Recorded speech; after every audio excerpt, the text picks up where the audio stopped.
Hello friends, welcome back to my channel. আশা করি তোমরা সবাই খুব ভালো আছো, সুস্থ আছো। আমি ভালো আছি, সুস্থ আছি। আমি জানি না আমার ক্যামেরার এই পাশটা কেন জানি ঘোলাটে হয়ে আছে।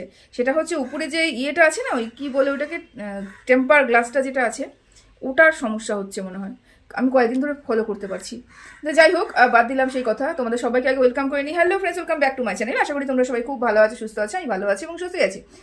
একটা ভিডিও নিয়ে আসলাম, সেটা হচ্ছে ওয়াইটিতে অনেক কিছু তো চলছে। তার মধ্যে গতকাল রাতে, অনেক রাতে আমি রিম্পার একটা ভিডিও দেখেছি। রিম্পা এবং তনুশ্রীদি এবং রুনাদি তিনজনের মধ্যে একটু কথোপকথন হচ্ছে। মানে এটাকে কথোপকথনই বলবো, বা বলতে পারো এটাকে একটা কন্টেন্ট বলবো। একটা কন্টেন্ট করে একটা ভিডিও নামানো হয়েছে। অবশ্য সবগুলোই তো এখানকার কন্টেন্ট। তো আমি একটা কন্টেন্ট করতে বসেছি। এবার কি কথা বলতে বসেছি বলো তো? প্রথমত কথা রিম্পার কথা তুলি, তারপরে আমি হচ্ছে ইয়ের কথা বলবো, রুনাদির কথা বলবো। আচ্ছা, রিম্পা এবং রুনাদি দুজনকে নিয়ে প্রশ্ন উত্তর করছে। মাঝখানে কে ঢুকেছে বলো তো? মাঝখানে এদিক থেকে ঢুকেছে কাবেরী, ওদিক থেকে ঢুকেছে তনুশ্রী। ঠিক আছে, এবার কাবেরীকে বলা হচ্ছে রিম্পার বান্ধবী বলে যা ইচ্ছে তাই রিম্পার সব কিছু জানে এবং সব কিছু বলছে আর কি। রিম্পা সেটাকে প্রশ্রয় দিচ্ছে, সেটা দায়ভার রিম্পার উপরে চলে আসছে। এবার এদিকে রিম্পা বলছে তোমার হয়ে যেহেতু তনুশ্রীদি বলছে, তার মানে তনুশ্রীদিকে তুমি সব কিছু শিখিয়ে দিচ্ছ। তনুশ্রীদি যাবত তার দায়ভার তোমার উপরে রয়েছে, তার দায়ভার তোমার উপরে রয়েছে। এটাই বোঝানোর চেষ্টা করছে, দুজনকে এটাই বোঝানোর চেষ্টা করছে। বাস্তব কথা শোনো, তনুশ্রীদি হচ্ছে একজন কন্টেন্ট ক্রিয়েটার, কাবিরও একটা কন্টেন্ট ক্রিয়েটার। এবার ব্যাপারটা কি বলতো, তনুশ্রীদি রেগুলার কন্টেন্ট ক্রিয়েটার। তনুশ্রীদি এমন একটা কন্টেন্ট ক্রিয়েটার যে একদিনও ভিডিও মিস করে না। প্রতিটা মুহূর্তে যেই সব ব্যাপারগুলো আমাদের ওয়াইটির উঠানে এসে পড়ে, ওয়াইটিতে একটা উঠান, আমাদের কন্ট্রোভার্সি জোনটা ওটা উঠুন, তো উঠোনের মধ্যে যেটা এসে পড়বে সেটাকে খপাত করে ধরবে হচ্ছে কন্টেন্ট ক্রিয়েটাররা। তো তনুশ্রীদি এই দেখেছে যে কন্টেন্টটা পড়েছে, তনুশ্রীদি তুলে ধরেছে, হলো। কিন্তু ব্যাপারটা কাবেরীকে তোমার বান্ধবী বলে কেন আখ্যায়িত করা হচ্ছে? কাবেরীকে কেন বলা হচ্ছে যে তুমি কাবেরী সব দায়ভার নেবে? এটা কেন বলা হচ্ছে? তনুশ্রীদি দায়ভার কিন্তু রুনাদি নিতে পারে না। তার কারণ কি, রুনাদি ওকে শিখিয়ে দেয়নি। এই কারণেই বললাম, কারণ Tanushree regular content creator, regular video করছে এবং যে কোনো একটা কন্টেন্ট নিয়ে আলোচনা করছে না। তনুশ্রী টিনাকে নিয়ে কথা বলছে, তনুশ্রী সুতপাকে নিয়ে কথা বলছে, তনুশ্রী দাদাভাইকে নিয়ে কথা বলছে। তনুশ্রী যাবতীয় যত কন্টেন্ট আমাদের ওয়াইটির কন্ট্রোভার্সি উঠোনে পড়ছে, প্রত্যেকটা কন্টেন্টকে ধরে নিয়ে কন্ট্রোভার্সি করছে। তাহলে সেখানে তনুশ্রীকে কি বলবো আমরা? কন্টেন্ট ক্রিয়েটার বলবো। যখন যেরকম করে বলছে। এবার মনে করো সুতোপার হয়ে ভালো কথা বলতো, তার মানে সুতোপার বান্ধবী ছিল। এখন রুনাদিকে নিয়ে ভালো কথা বলছে, তাহলে রুনার বান্ধবী। এখন রুনাদির বান্ধবী। এখন দাদাভাইকে নিয়ে যদি বলে, তাহলে দাদাভাইয়েরও বান্ধবী না। না, মানেটা কি? তনুশ্রীদি কন্টেন্ট ক্রিয়েটার, এখানে কন্টেন্ট ধরতে এসেছে এবং সেই কন্টেন্ট নিয়ে যদি কোনো কথা আমাদের মনে হয় যে এটা নিয়ে বলা উচিত, যেখানে তুমি বলছো, তুমি বড় বড় লেকচার দিচ্ছ এবং সেখানটায় তুমি অন্য কাউকে জ্ঞান দিচ্ছ এবং তোমার ক্ষেত্রে বললে অন্যায় হচ্ছে, ঠিক এই জায়গাটাতে তনুশ্রীদি বলছে। আমি মাঝখানে ঢুকতাম না, যাই হোক আমিও কন্টেন্ট করতে এসেছি, তো এই জন্যই তনুশ্রীদি এই কথাটা বলেছে। তা তনুশ্রীদি ব্যাপারটা অন্যরকম, কিন্তু ব্যাপারটা হলো কাবেরীর ব্যাপারটা আলাদা। এই কারণেই বলছি যে কাবেরী কিন্তু কন্টেন্ট ক্রিয়েটার আগে ছিল। কাবেরীর একটা চ্যানেল ছিল, কিন্তু সেই চ্যানেলে কাবেরী বহু বছর কোনো ভিডিও দেয়নি। বহু বছর মানে বহুদিন, আমি যবে থেকে এসেছি মানে কয়েকটা ভিডিও ওর পেয়েছি, তারপর থেকে ওকে আমি দেখিনি, মার্কেটে দেখিনি। তা এবং যখনই ও ভিডিও শুরু করলো, তখনই তোমার হয়ে ভিডিও শুরু করলো এবং আমরা ভালো মতন জানি এবং তোমরা বলেছো তুমি কত টাকা কাবেরীর কাছ থেকে নিয়েছো, এটা কত যে রিচার্জ কাবেরী করে দিয়েছে, কত যে ভালো মানুষ, এবং তোমাদের বাড়িতে ওঠা বসা খাওয়া ঘুম আমরা দেখতে পেয়েছি। সেই কারণেই কাবেরীকে বলা হচ্ছে কাবেরী তোমার বান্ধবী, এবং কাবেরী যদি কিছু বলে থাকে সেটা দায়ভারটা তোমার উপরেই বর্তায়। এবং সেখানে তুমি কাবেরীর কমেন্ট বক্সে গিয়ে যেরকম কমেন্ট করছো, সেরকম তোমাদের মধ্যে সক্ষতা রয়েছে, যারা তোমরা তোমাদের ভিডিওর মাধ্যমেই তুলে ধরছো।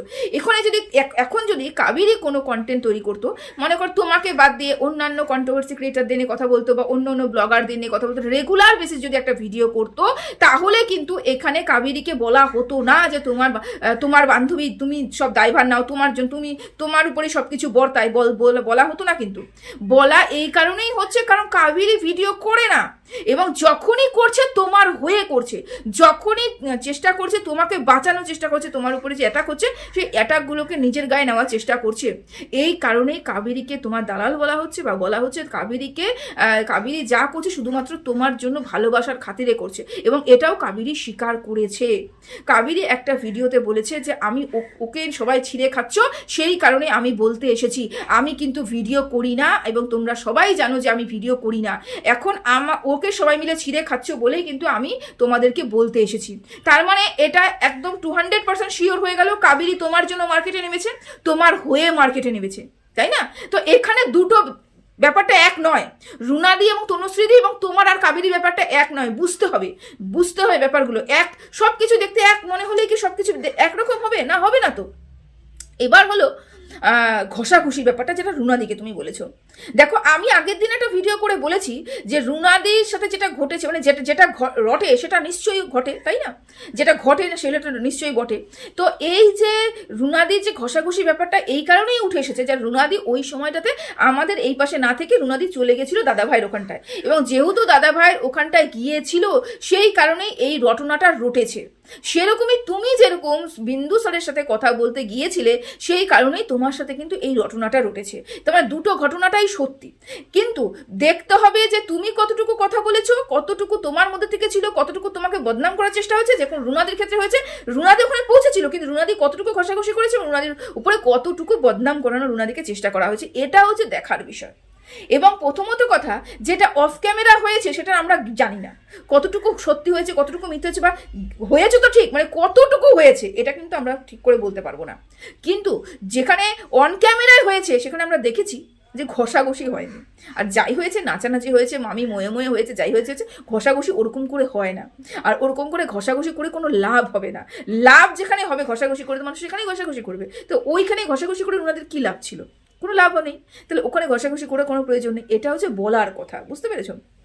তুমি বললে অনেক সময় দেখার কথাও সত্যি হয় না, যেটা আমরা চোখে দেখি সেটাও সত্যি হয় না। অনেক সময় যেটা কানে শুনি সেটাও সত্যি হয় না। একদম সত্যি কথা বলেছো, যেটা আমরা কানে শুনি সেটাও অনেক সময় সত্যি হয় না, যেটা আমরা নিজের চোখে দেখি সেটাও সত্যি হয় না। সত্যি আমাদের বিচার বিবেচনা করে করতে হয়। যদি তোমার ক্ষেত্রে এই ঘটনাটা এরকম তুমি বিশ্লেষণ করো, যেটা দেখছো সেটাও 100% শিওর না, সত্যি নয়, বা যেটা শুনছো সেটাও 100% সত্যি নয়, মানলাম তোমার ক্ষেত্রে এই কথাটা, তাহলে টিনা কেন তো ব্যতিক্রমী? তুমিই বলো টিনা কেন ব্যতিক্রমী? হ্যাঁ, টিনা পরক্রিয়া করেছে, টিনা একটা কমিউনিটি পোস্ট দিয়ে ছেড়ে চলে গেছে।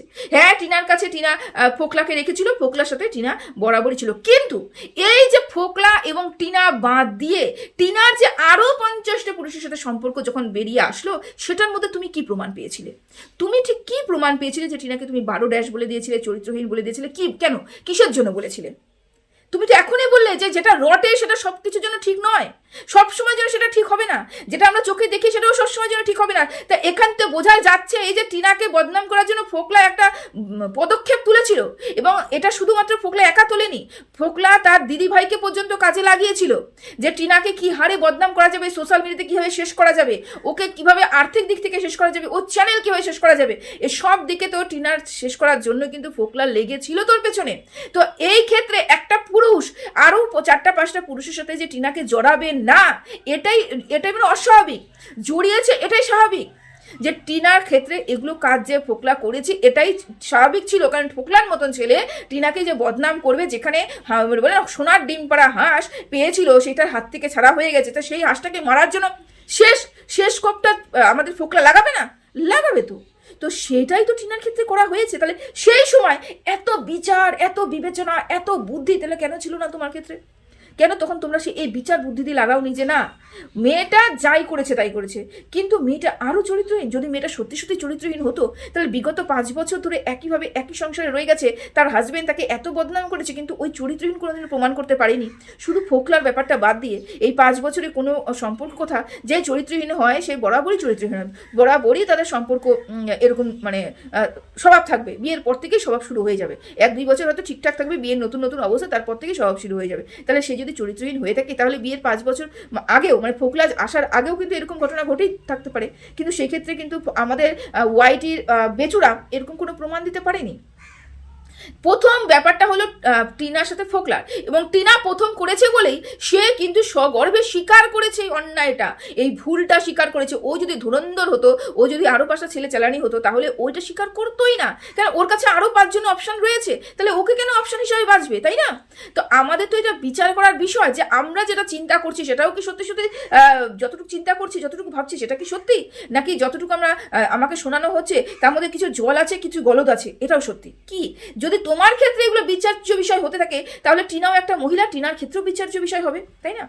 তুমি আর টিনা আলাদা নও, তুমি বলবে না যে তুমি অন্যরকম। আলাদা মিন্স তুমি ব্লগ, তুমি কন্ট্রোভার্সি ক্রিয়েটার, টিনা ব্লগার, এটা কিন্তু আলাদা। আমি এই কথা বলিনি, কিন্তু কাজের ক্ষেত্রে বলিনি। তুমি একটা মহিলা, টিনা একটা মহিলা, তোমাকেও যখন বদনাম করার চেষ্টা করছে সেখানে কিছুটা কিছুটা তোমার দোষ ছিল, সেই কারণ টিনারও কিন্তু কিছুটা কিছুটা দোষ ছিল। সেটা হচ্ছে ফোকলার সাথে সম্পর্ক রাখা, ফোকলাকে প্রায়োরিটি দেওয়া, ফোকলার হাতে সবকিছু ছেড়ে দেওয়া, এটা টিনার দোষ ছিল, এবং তার জন্য টিনাকে ভুগতে হয়েছে, টিনাকে চরিত্রহীন ট্যাগটা নিতে হয়েছে, টিনাকে 12 ড্যাশ বলতে হয়েছে তোমাদের সবাইকে, তাই না? তো এই ব্যাপারগুলোকে বিচার করতে হবে। এখানে কে কাকে ডিফেম করছে, সবাই কাকে, কার বিরুদ্ধে কে ডিফেমেশন কেস করবে? সবাই সবাই সবাইকে ডিফেম করছে এখানটা, সবাই সবাইকে নিয়ে নোংরা কথা বলেছে, কে কার বিরুদ্ধে কথা বলবে? ব্যাপারটা কি বলতো, আমাদের ক্ষেত্রে আঁঠিসুটি, পরের বেলা আমি দাঁত কপাটি, আমি পরের বেলা খুব চিমটি কাটি, এরকম ব্যাপারটা হয়ে থাকে, কিন্তু আমাদের বেলা আমরা ভীষণ আঁটিসুটি। এবার বলছো যে আমাকে কেন বারবার করা বলা হচ্ছে, তাকে কেন বলা হচ্ছে না? ব্যাপারটা কি বলতো, ব্যাপারটা হচ্ছে যে বলছে সে কারোর ভায়া হয়ে বলছে, কারোর ভায়া হয়ে বলছে, তোমার হয়ে বলেনি। তোমার হয়ে মানে তোমাকে বলছে, কারোর ভায়া হয়ে বলছে। তোমার চ্যানেলে, তার কোনো চ্যানেলে নেই, মানে তার কোনো নিজস্ব কোনো চ্যানেল নেই, সেই কারণে তাকে বলা হচ্ছে না। তবুও আমি এটা নিয়ে প্রতিবাদ করেছিলাম, তবুও আমি বলেছিলাম এক হাতে তালি বাজে না, এক হাতে তালি বাজে না। কেন এক হাতে তালি বাজানোর চেষ্টা করানো হচ্ছে, কেন ওয়াইটিতে রটনা হচ্ছে? শুধুমাত্র রিম্পাই এই কাজটা করেছে, কেন বলা হচ্ছে? হ্যাঁ, রিম্পা যদি কথা বলে থাকে তাহলে সেই মানুষটা দুধকা ধুলা হুয়া নয়, সেই মানুষটাও কথা বলেছে, সেই মানুষটাও প্রশ্রয় দিয়েছে বলে রিম্পা কথা বলেছে। এটাও সত্যি, এটাকে মানতে হবে। যদি রিম্পা সেখান থেকে বেরিয়ে আসতে চেয়েছে, তাহলে কেন ওই মানুষটা বারবার তাকে কল করে আনব্লক করার কথা বলেছে? বেঁচে গেছে, এরকম একটা নোংরা মহিলা ওর জীবন থেকে, উনার জীবন থেকে বেরিয়ে যাচ্ছে, উনার আয়ত্তের বাইরে চলে গেছে, উনার তো পছন্দ হচ্ছিল না এরকম একটা মহিলাকে, তাহলে কেন সেই মহিলাটাই যখন ব্লক করেছে এত তেরে পেরে এসে তাকে এরকম ধরনের কমেন্ট করেছে? কেন একটা মহিলাকে বদনাম করার জন্য সে ওয়াইটির অন্য একজন কন্ট্রোভার্সি ক্রিয়েটারের সাহারা নিতে হয়েছে? তাকে কেন বদনাম করার জন্য? সে তো বেঁচে গেছে, সে তো এরকম মহিলাদের সাথে সম্পর্ক রাখার কথাই না, তাহলে সেই মহিলাটার সাথে তার বদনাম হচ্ছে জেনেও তাহলে সেই মহিলাটাকে সম্বন্ধে কেন ও কথা উনি এইসব কথা বের করতে এসেছে? নিশ্চয়ই কোনো না কোনো ব্যাপার রয়েছে। বললাম না এক হাতে তালি বাজে না, দোষ যেরকম রিম্পার ছিল, রিম্পা ওকে কথা বলেছে, সেরকম ওই মানুষটাও কিন্তু একদম সমান দোষে দোষী, ওই মানুষটা দুধকা ধুলা হুয়া নয়। তাহলে বিচার এখানে কেউ এক পক্ষ করতে পারবে না। যদি আমরা অরিজিনালি বিচার করতে বসি এখানটায়, তাহলে কেউ এক পক্ষ বিচার করতে পারবে না। নিরপেক্ষতা বজায় রাখতে গেলে পরে আমাদের সব জায়গায় সুন্দরভাবে বিশ্লেষণ করে দেখতে হবে যে আমরা সত্যি সত্যি নিরপেক্ষ বিচার করছি তো। আমরা কোনো মতেই একটা মহিলাকে সবার আগে বলতে পারি না যে সে অন্যায় করেছে, অপরাধ করেছে।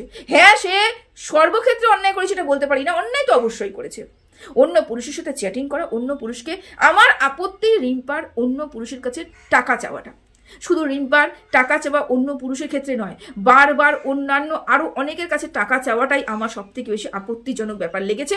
এই জায়গাটাতে আমি রিম্পাকে ভীষণ পরিমাণে কি বলবো, মানে আমার পছন্দ নয় জায়গাটা, এই খারাপ, এই কাজটা আমার পছন্দ নয়, এই কাজটার জন্য ওকে আমি পছন্দ করছি না। বাট চ্যাটিংয়ের ব্যাপারটা যেরকম রিম্পা করেছে সেরকম কিন্তু বিন্দুও করেছে। রিম্পা যদি দোষ হয়ে থাকে, বিন্দুরও কিন্তু সমান দোষী। সেই জন্য আমাদেরকে বিচার করতে গেলে যদি কথা শোনাতেই হয়, যেরকম আমরা রিম্পাকে শোনাবো সেরকম বিন্দুকেও শোনাবো। এখন রিম্পা বলতে পারছো তুমি এই কারণেই বলতে পারছো, তোমার চ্যানেল আছে সেই জন্য তুমি তোমার কথাগুলো বলতে পারছো। তার চ্যানেল নেই, সে যেন অন্য কমেন্ট বক্সে এসে এগুলো বলে যায়, এটাই হচ্ছে ব্যাপার। এই জন্য ওকে শুনতে কম হচ্ছে। ও যদি নিজের একটা চ্যানেল থাকতো, আর তাহলে ও নিজের চ্যানেল থেকে যদি এগুলো বলতো, তাহলে তাকেও শুনতে হতো, তাকেও উত্তর দিতে হতো, ব্যাপারটা জোরালো হতো। ব্যাপারটা তোমার ক্ষেত্রে জোরালো হয়েছে, কারণ তুমি কন্ট্রোভার্সি ক্রিয়েটার, তোমাকেই বলে সবাই সুবিধা পাচ্ছে, তুমি এই ব্যাপারটাকে নিয়ে এগিয়ে যাচ্ছ, তুমি বারবার প্রশ্ন উত্তর করছো। এবং আমি জানি এই কন্ট্রোভার্সি জগৎ যতদিন থাকবে, এবং তুমি যতদিন কাউকে নিয়ে কন্ট্রোভার্সি করবে, কোনো এই ব্যাপার চরিত্র নিয়ে কন্ট্রোভার্সি করবে, তোমারও চরিত্রের উপরে আঙ্গুল তোলা হবে। এখানে একবার যখন দাগ লেগে যায়, যেমন রুনাদি ঘষাঘষি ব্যাপারটা নিয়েও আজীবন দাগ হবে। হ্যাঁ, আমি যা মানছি রুনাদি সেই সময় গিয়েছিল, সেটা অন্যায় করেছিল। আমি ওখানে রুনাদিকে আমি একদমই সমর্থন করিনি, আমার ভীষণ খারাপ লেগেছিল যে আমি ওই মানুষটার সাথে সখ্যতা করতেই পারি, আমার দাদা ভাইয়ের সাথে সখ্যতা হতেই পারে, আমার আদার্স কন্ট্রোভার্সি কেসের সাথে সখ্যতা হতেই পারে, কিন্তু আমাদের বিচার করতে হবে আমরা কোন জায়গায় দাঁড়িয়ে আছি, কোন পজিশনে দাঁড়িয়ে আছি। আমরা দল গঠন করেছি একটা, এবং সেই দলে আমরা এক জায়গায় থাকবো, এটাই আমরা নিজেদের মধ্যে নিজের একটা ইস্যু করেছিলাম, সিদ্ধান্ত নিয়েছিলাম যে আমরা যাব এবং আমরা ওই দলেই থাকবো। নিজেদের মধ্যে নিজেরা সিদ্ধান্ত, কাউকে বলিনি যে আমরা এখানেই থাকবো, নিজেদের মধ্যে কিন্তু নিজেরা এটা মনোভাবনা করে নিয়েছিলাম। কারণ এই মিট আপের আগে প্রচুর গন্ডগোল হয়েছিল, এই মিট আপ নিয়ে প্রচুর মিট আপ না হওয়ার জন্য প্রচুর চেষ্টা করা হয়েছিল। সেই জন্য কিন্তু আমরা প্রতিজ্ঞাবদ্ধ নিজের কাছে ছিলাম যে আমরা এই মিট আপটাকে সফল করেছি।